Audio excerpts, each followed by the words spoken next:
Amici di Sportisili, sulle note di Battito di Fedez inizia la nostra 23esima giornata del campionato di eccellenza. Girone A che vede scendere in campo Don Carlo Misilmeri e Castellammare. Rischio però del signor Leone che arriva adesso e inizia anche la sfida con il primo possesso palla da parte delle Castellammare con Bartolo Caronia che cerca subito un rilancio lungo. Messina mette tutti d'accordo poi il primo colpo di testa di Aiello. Gagliè con il tacco, Messina intercetta.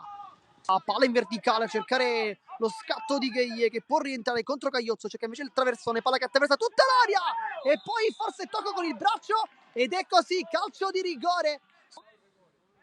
Passi centrali per Cerniglia che calcia adesso la traversa e dunque si rimane sul risultato di 0-0.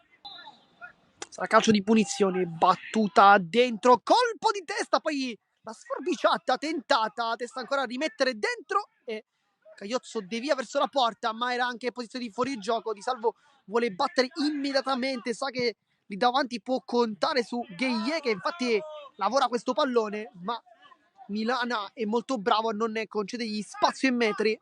Gagliè è sempre molto largo ma anche basso rispetto agli ultimi metri. Gagliè, vediamo cosa crea, apre dalle parti di Mendola che calcia da fuori, Mendola la risolve lui, fa 1-0 il mancino, il jolly da parte di Luigi Mendola. Vediamo come batte traversone dentro, colpo di testa che esce veramente per una questione di centimetri.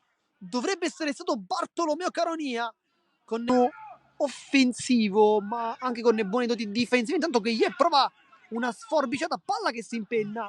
Uomo Gagliè, doppio passo, ubriacare tutti, poi palla sul Pellegrino e prima la mano di Dybala, poi anche la traversa pericolosissima di Don Carlo Misilmeri.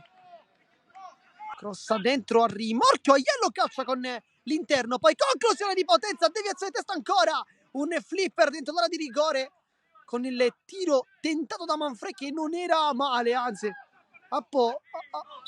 l'opposto, poi Frisello.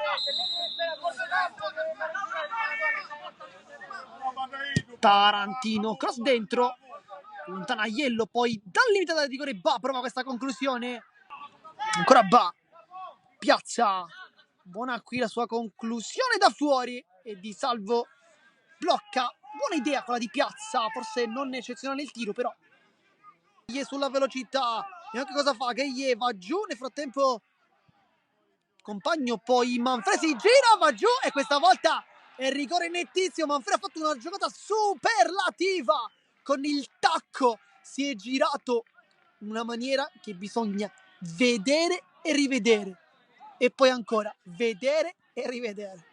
3 punti per il Don Carlo Misilmeri, vediamo, va Manfred, Di Paolo la tocca, palla che rimane lì, non riescono a buttarla in porta, poi colpo di testa ed è il secondo errore dal dischetto del Misilmeri, incredibile. È molto rapido ma forse non ci arriva, infatti Di Paolo è in vantaggio e poi va bene così, dopo 95 minuti finisce la partita, vince il Don Carlo Misilmeri, vince con il risultato di 1-0 contro un buon Castellammare.